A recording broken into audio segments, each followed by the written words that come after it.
I'm going to show you the Hendersons here. That clump of 6 birches, the same clump that was next to the red picnic table. When we were young kids growing up, you can see the tops of those trees are starting to die off. And look at the white pines to the left and to the right of those birches shooting up. And then there's one straight ahead, and then look at this one. That's going to be massive. Now that tree was growing obviously when we were young, but it was nondescript and none of us, I think, really remember it. It's going to be a huge landmark on the beach, and it's starting to poke above the entire tree line on the beach.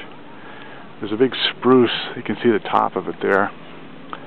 That is a slower growing, more long-lived, well, maybe not more long-lived than the white pine, but certainly slower growing, and that was around when we were young. It's much bigger today. But if you look down the beach, you can see more white pine shooting up, and that's because the birches are all dying out.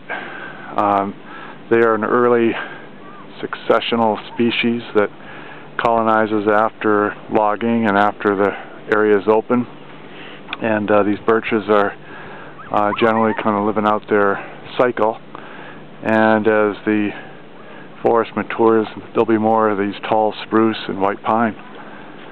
They'll never vanish, but you just won't see, like, the birches there are all pretty much dying out and won't be there for much longer.